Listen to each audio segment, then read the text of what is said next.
बिहार में जमीनों का सर्वेक्षण यानी लैंड सर्वे के लिए काम करना शुरू हो चुका है। बिहार में लैंड्स रिकॉर्ड 100 साल से भी पुराने हैं। ऐसे में बिहार सरकार जमीन का सर्वे करने का फैसला किया है। सरकार का इस फैसले को लेकर लोगों में कई तरह का शंका है और इससे जुड़े कई सारे सवाल भी पूछे जा रहे हैं। कई लोगों को लगता है कि सरकार का ये फैसला कहीं उनके जमीन छीनने के लिए तो नहीं है। साथ ही कई लोगों का सवाल है कि सर्वे के लिए कौन कौन सी डॉक्यूमेंट्स की जरूरत पड़ेगी, उन्हें कैसे जमा कराया जाए। इन तमाम सवालों का जवाब जानने के लिए इस वीडियो में बने रहें। नमस्कार, आप सभी का स्वागत है हमारे न्यूज चैनल न्यूज अलर्ट्स में।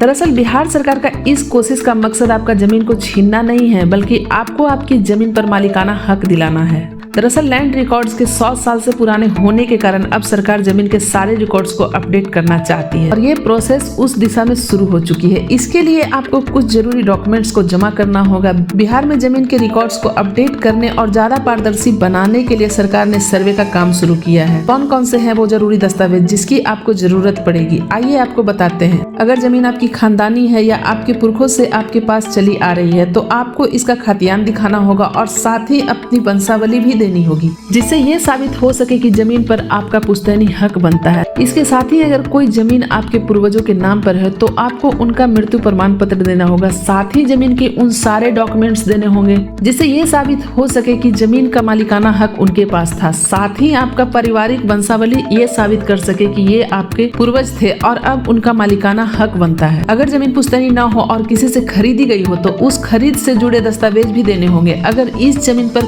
कोई कोर्ट केस भी हुआ हो या कोई पारिवारिक विवाद हुआ हो तो कोर्ट का जो आदेश है उसकी फोटोकॉपी भी आपको देनी होगी। जमीन सर्वे मामले में बिहार सरकार ऑनलाइन और ऑफलाइन दोनों तरीके से आवेदन एक्सेप्ट कर रही है। हालांकि सरकार ऑनलाइन आवेदन पर ज्यादा जोर दे रही है, जिससे आपको जो आवेदन जमा किया है उसका डिटेल रिकॉर्ड मिल सके। ऑनलाइन आवेदन का तरीका क्या है ये भी आपको स्क्रीन पर दे दिया गया है। और आइए ऑफलाइन आवेदन करने का भी तरीका जान लेते हैं। बिहार सरकार हर जिले के हर पंचायत और लगभग हर गांव में एक आम सभा लगा रही है, जिससे शिविर कहते हैं। आप सीधे अपनी जमीन का दस्तावेज को लेकर शिविर में जमा करा सकते हैं। साथ ही एक फॉर्म भरकर जमा करनी होगी। फॉर्म में सारे डिटेल्स भरने होंगे अपने एड्रेस के साथ और सभी डॉक्यूमेंट्स देने होंगे। तो कौन कौन से डॉक्यूमेंट्स देने होंगे वो भी आपको स्क्रीन पे दे दिया गया है।